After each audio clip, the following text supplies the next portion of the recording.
what form and format should it take, assuming that we agree to restructure? Will political restructuring translate to economic prosperity for the peoples, the diverse peoples of Nigeria? How can agitations from different quarters be resolved? Is it through dialogue or by force of arms? What should be the role of the executive and legislative arms of government in the process of restructuring? These are some of the issues we shall be interrogating today on People, Power, and Politics. And with me in the studio is a seasoned socio-economic analyst, a government consultant, and a believer in the Nigerian project. He is Francis Onwemele. Welcome to the program. Thank you very much. Right. Appreciate that. Yes. Now, let's look at the Nigeria today. Are we ripe for restructuring? And if we are, what nature of restructuring should we be talking about? Okay, let me be very blunt here, and I apologize if I use any hot words. They're not like whether we are ripe or not ripe. As long as you are a human being, right?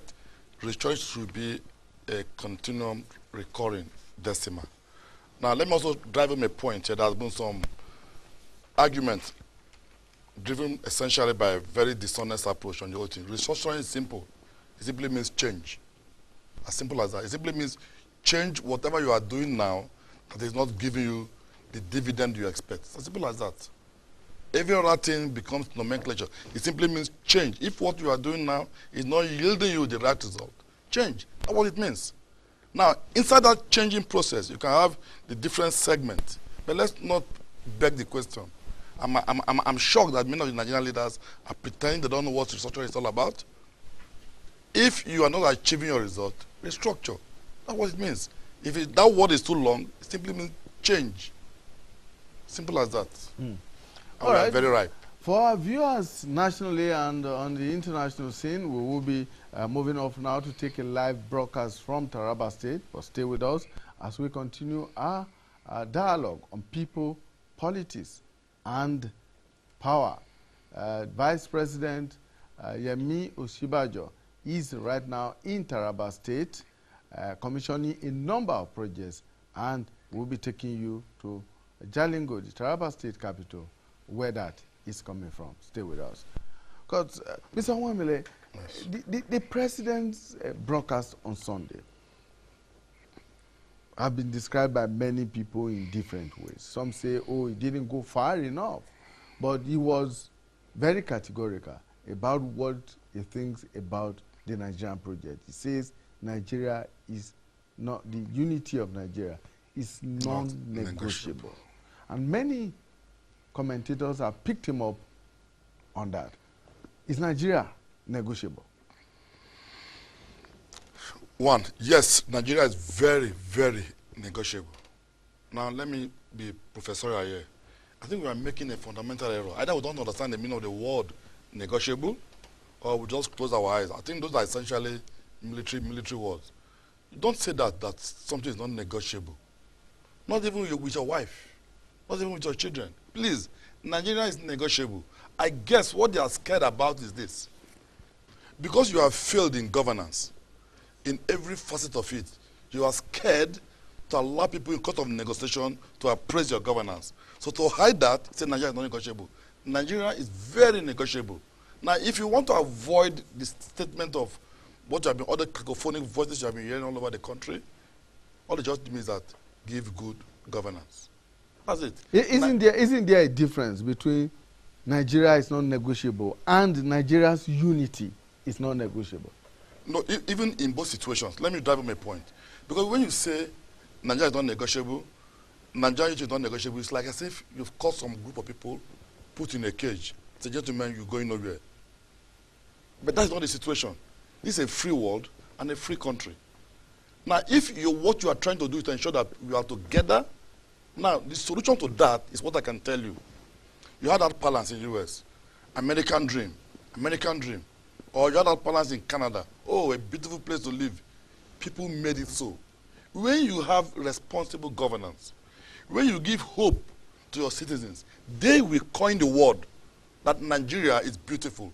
You can't live anywhere outside Nigeria. You don't come in with poor power, poor educational system, no water system, poor health system, colossal failure, no third world. You say, hey, shut up. Nigeria is not negotiable. That's a wrong approach. I think they don't understand the meaning of negotiation.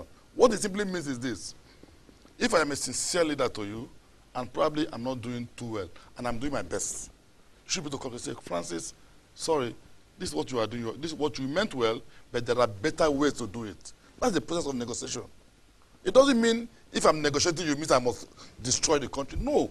It only means that we are in this boat together. It's in our interest to get it working. So, gentlemen, whatever options you have, whatever challenge you have, whatever better solutions you have, bring it up. Let's discuss it. That is the meaning of negotiation. Negotiation does not mean I will split, I will scatter. No. I am an unrepentant Nigerian. And I know that Nigeria is better when we are together. But that word, non-negotiable, is very insulting. Don't let them not use it. Let them drop it off from our balance. It's very insulting. It makes people feel you are in a cage. You are in prison. You don't do that. Even people in prison, when they go to appeal court, what are you doing? Are you not negotiating your release? So don't use those words. It's not negotiable. It's insult Nigerian sense of responsibility. Instead, realize that good governance is not negotiable. Not Nigerians. Good governance is not negotiable.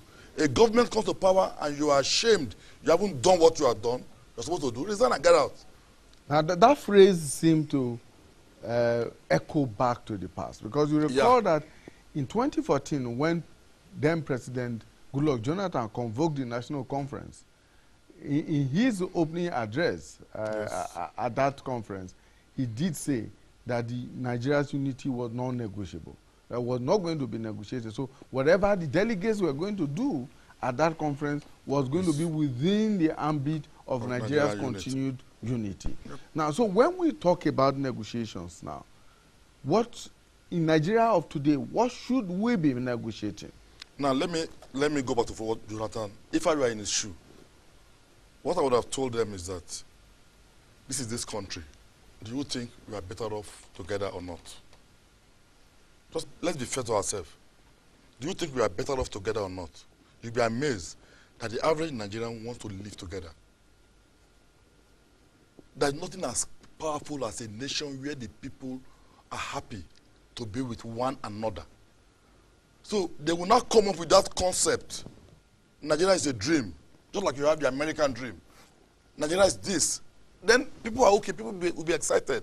So when you want to have a case where you want a country that the people will be very proud of, the solution is this.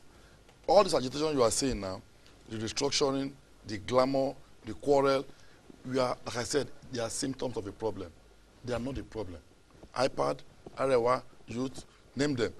Reactions, negotiation, they are all symptoms of a problem. The real root of the problem is the failure, colossal failure of leadership. If that is fixed, everything will fall in line. Nigerians want to live together, but don't insult their intelligence. It's not negotiable. No. Tell Nigerians that, look, to get all the roads started in Nigeria is not negotiable.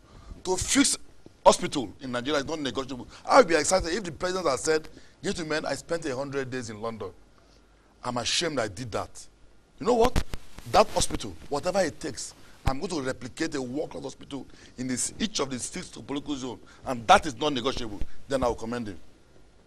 You know what I'm saying? That is what you should be saying. I'm going to replicate, never again will a Nigerian governor or a president ever go out of this country to get treatment. I will ensure that every part of this country is well covered health-wise, because I have seen what it takes. Then you say, to do this is not negotiable. I must get this done. Gentlemen, I've looked at the third road, federal third roads in the country. I must get all the roads tarred, and it's not negotiable. That is when you can use that word. But to tell Nigerians who are saying, come on now, you're not doing things well, say Nigerian unity, no, you are making, don't insult Nigerians' intelligence. Actually, we want to live together. Nigerians want to live together. That's the truth. Go north, south, east, and west. They want to live together. The only cry is that, how come we have not been fortunate to have responsible leadership? How come we have not been fortunate to have leaders who will take this country as their baby? Like I said earlier on, the problem we have is this. This is your table. The day we have a leader that says, this country is my country, the day we get a leader that will step in, that I'm from Edo State. If I become a president today, I don't want to be seen and addressed as an Edo man. I want to be seen and addressed as a Nigerian who took from Sokoto to Calabar, from Lagos to Maiduguri as his country. And every child is my child. Every child is my child. I should be feeling ashamed and in pain that all my siblings in Benin, in Igbaki, are going to school. But my fellow siblings in Zamfara, in Sokoto, in Kebbi, are not going to school. I should feel that pain in me as a Nigerian. Now, you have touched on an issue which some people disagree with very vehemently, the crisis of leadership.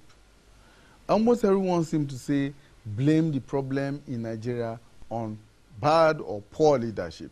But there are those who say, no, it is not the problem of leadership. It is a crisis of civilization. No, it's not fair. That's not true. Because when people say civilization, it's very relative. I read a book in UK, where they said even the Oba of Benin, the Benin Kingdom, has street light before UK. And I was just wondering, really? So it's not even a civilization. The Benin Kingdom had an organized administrative structure before the United Kingdom. So it's not civilization, not at all. Truth is this, let's not beg the question. We had leadership failure. Leadership failure, when people are benefiting from an awkward system, they usually would defend it and protect it. But let's move out of that selfishness. Let's be fair. It's leadership, it's not civilization. So why do we have awkward systems in the first place? Because what is the problem? Where do we locate the challenge of system failure? The challenge is this. That's why I told people the other time that what we need is just one leader. One. Nigerians are fantastic followers. One leader. When a leader comes in and is so responsive, the impact is like a virus. It goes round. Where we got it wrong is leaders come into power and they see that, oh, this is my opportunity to grab for myself and my family and my close friends. That's where we miss it. That's where we got it wrong. We have not gotten leaders that say, hey, gentlemen, forget about these things. It's about developing this country. We have not been able to link up the fact that, listen, if you bring the Commonwealth of the country together, we will all live like very healthy, good millionaires than I and my family alone live well. I've challenged many of my friends. I say, it's a case of leadership failure. How do you feel comfortable in a state and you have 4 million children in your state not going to school, but all your children are in UK, are in Australia, are in Paris, and you are comfortable, and you are the governor of a state? It's leadership failure.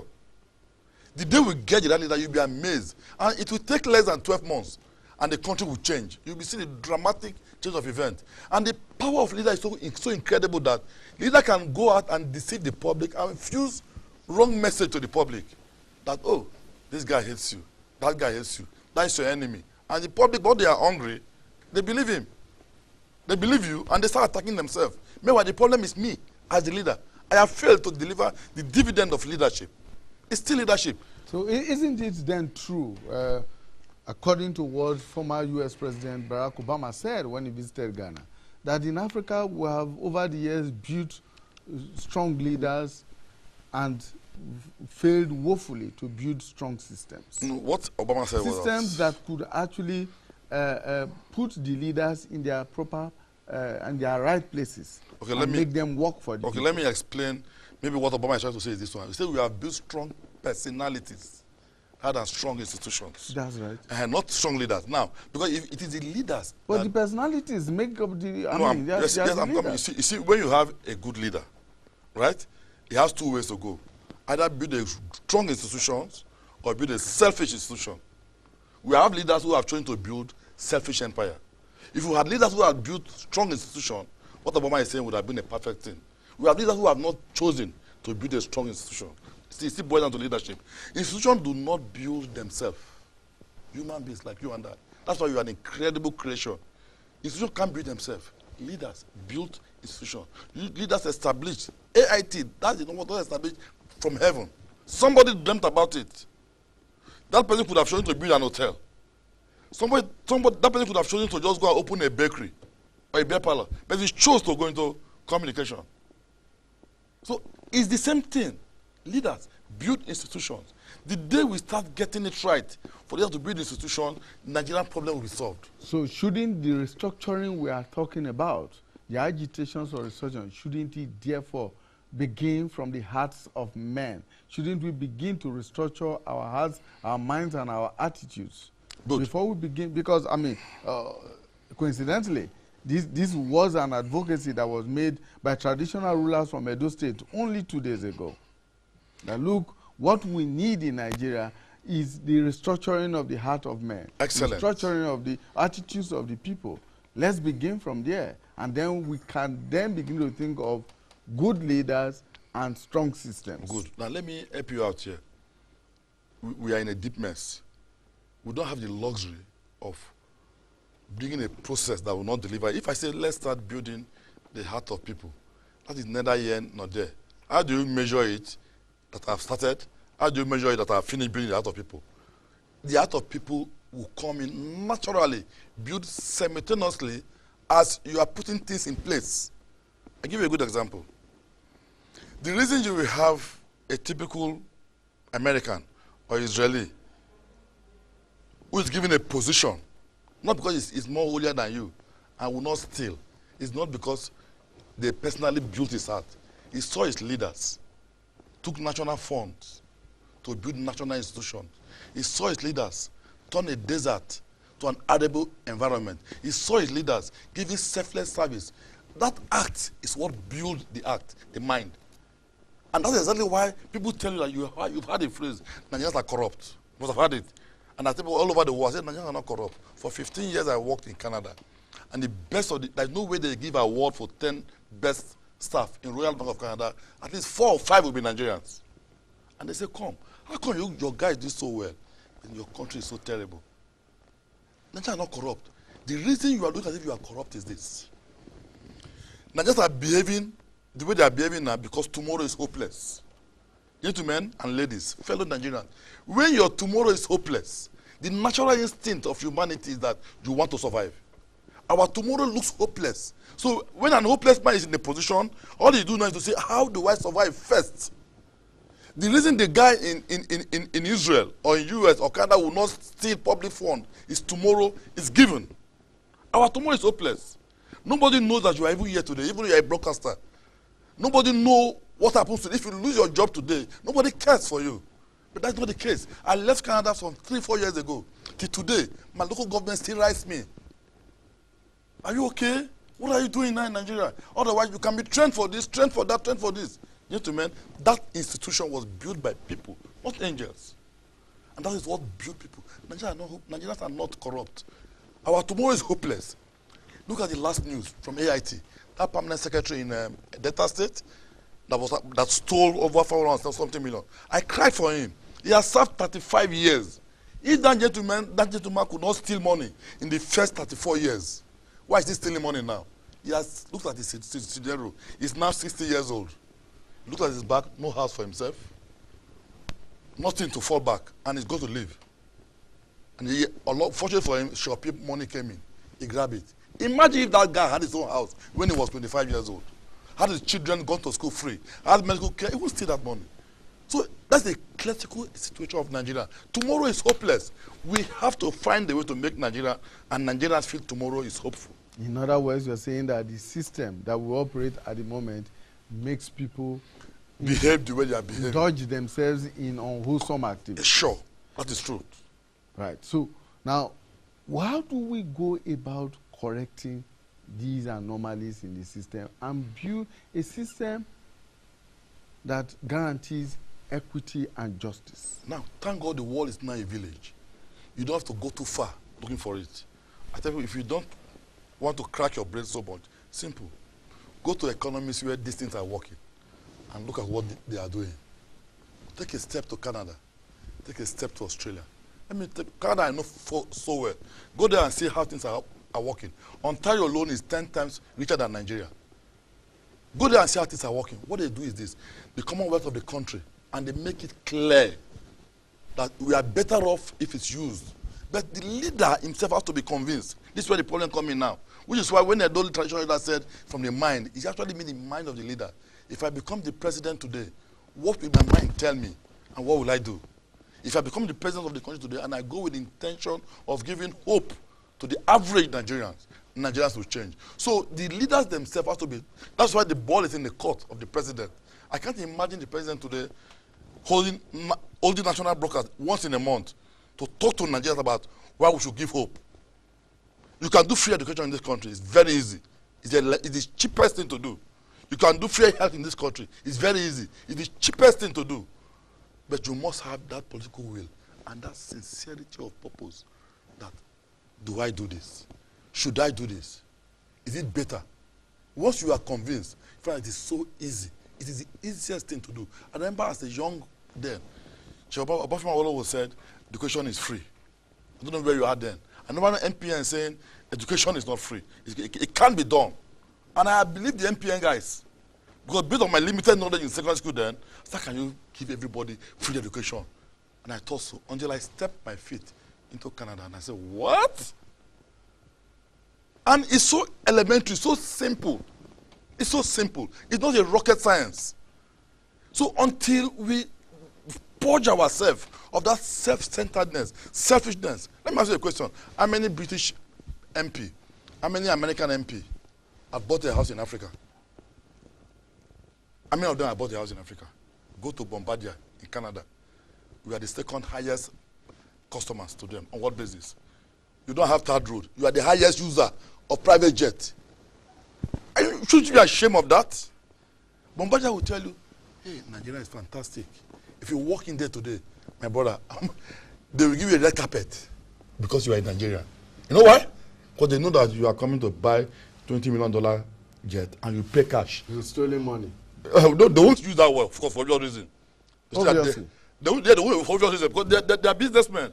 They say unlike the other millionaires who buy 20 million worth of jet and they will pay over 10 years. But Nigerians, fantastic guys. When they step in, they buy and they pay cash. But believe you me, they know what they are saying. They know we are being foolish. They know. So come back to that square one. Why are our leaders doing those things? Because they thought in their own thinking that if I amass so much wealth, I would have secured my future, my children's future, and my children's children's future. That's a lie. That's a lie. It's not too far long ago.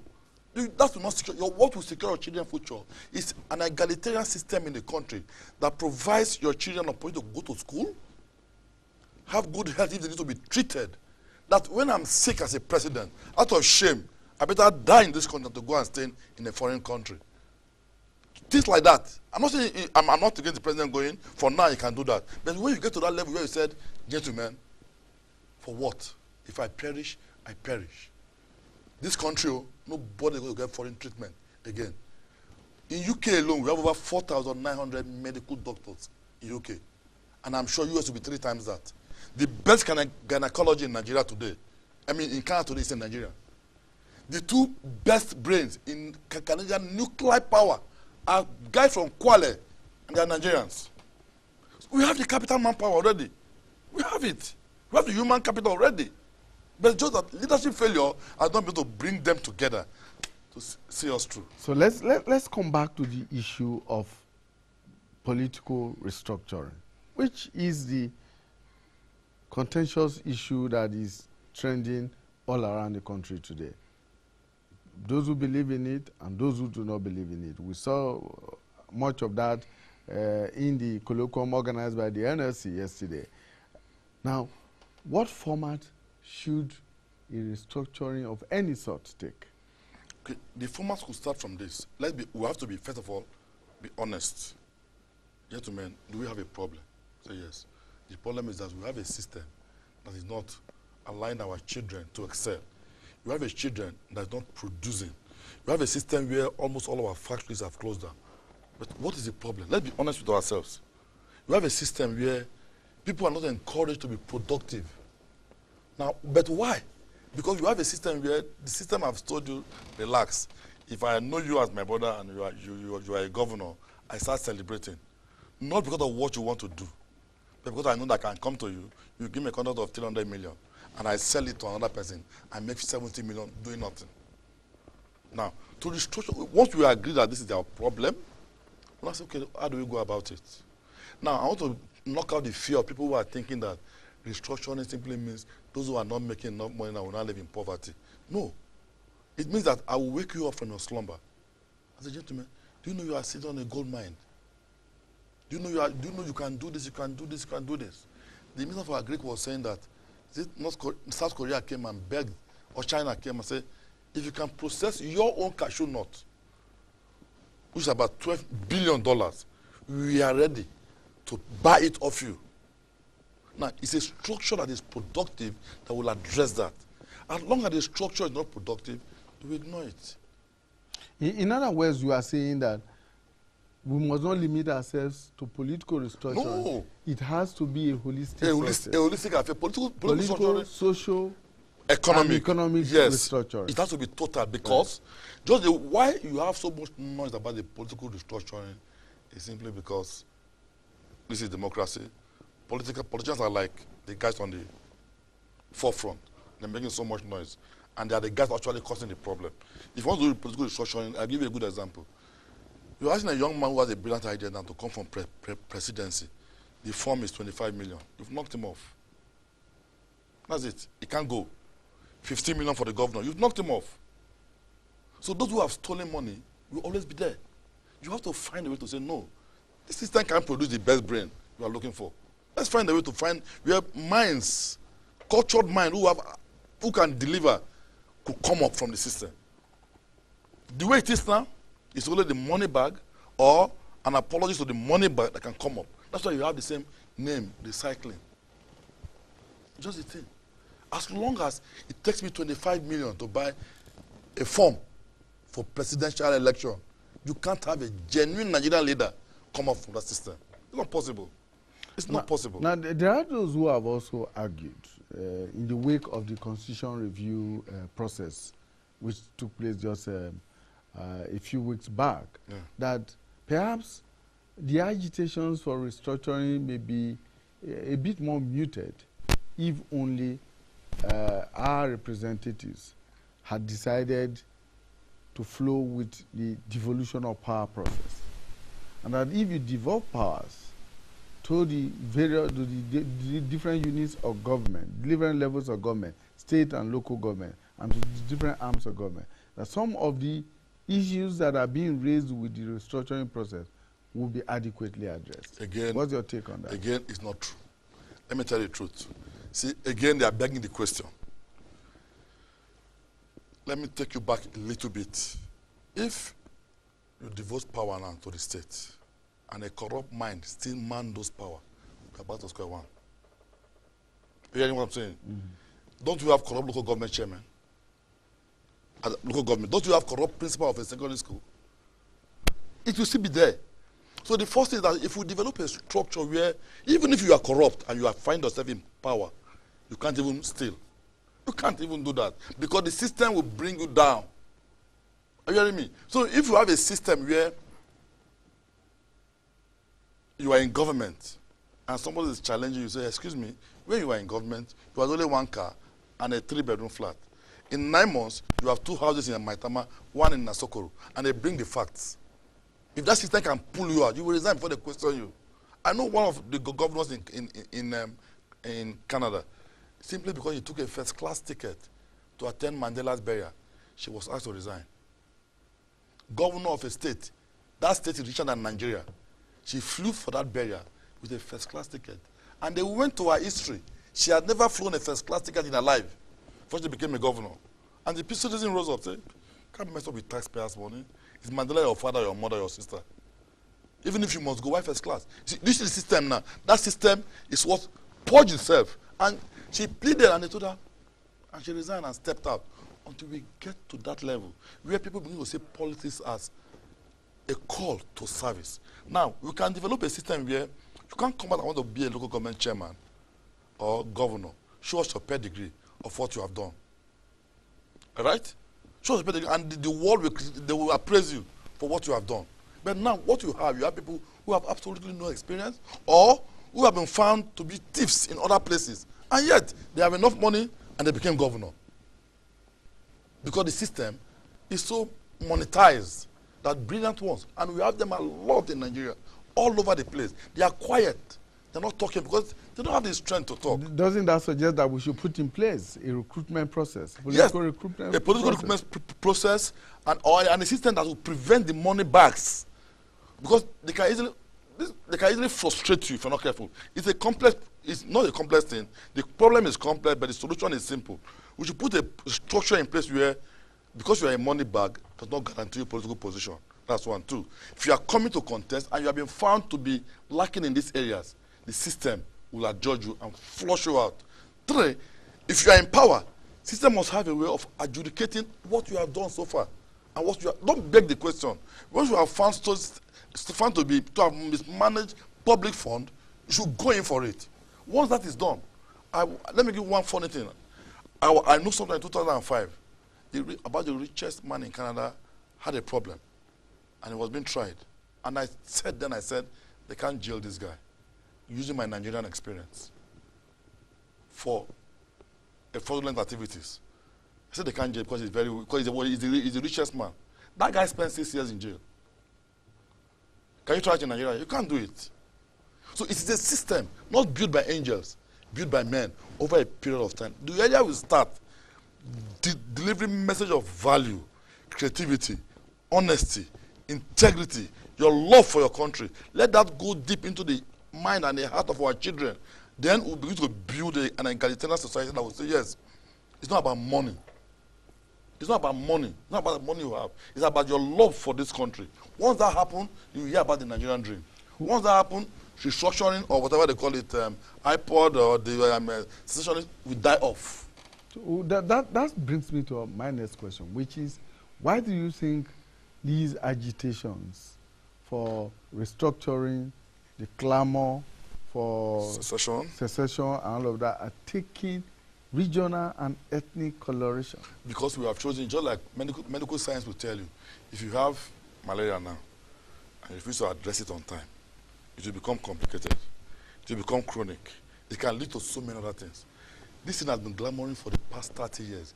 We have been begging the question, hoping and praying and pretending it will go away. So what are you seeing now is coming up more and more. It's coming up because of leadership failure. See, I'll give you a good example. If I was a president and I take a trip to the southeast and I sit down with the so-called agitators of Biafra, sit down with them, so you are my children. What is your problem? There's a second Niger bridge. Yes, I know. They covered it. I mean, it's a major thing. I began to address their need. By themselves, they will withdraw. I don't start the work now. I just went in there myself and sat down all the town hall meeting. If you watch, when Professor Sibajo went to Niger Delta, that was stop the bombing.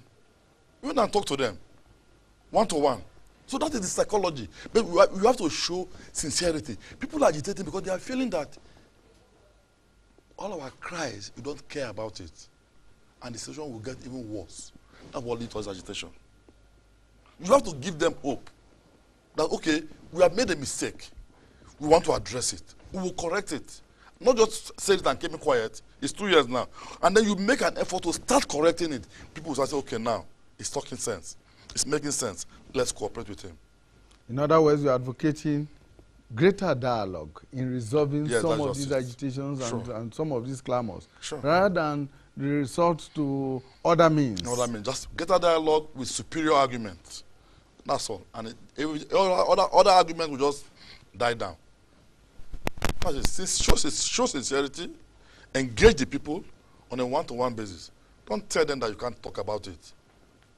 On another note, let's look at what the role of the executive and the legislative arms, as they are today, as they are constituted today, who should be in resolving some of these issues, in the restructuring process and all of that. Because the president did say in his broadcast, for instance, that, and of course one of his aides said just a day or two ago, that the presidency or the president cannot unilaterally impose restructuring on the country. Which is true. And the president said in his broadcast on Sunday that, look, the legislative arm of government, who are the representatives of the people, are key in this process. So what should be their roles? Now, okay, like we acknowledge the presence of the National Assembly and the executives. And there's no law that says they cannot communicate, they can't have a handshake. Now, if the president believes in restructuring and has done some intellectual research, which I believe he has, or his team has done, now what you do is to engage the National Assembly and say, listen, I have a feeling that this agitation came because of leadership failure. Please, be bold and be fair to me.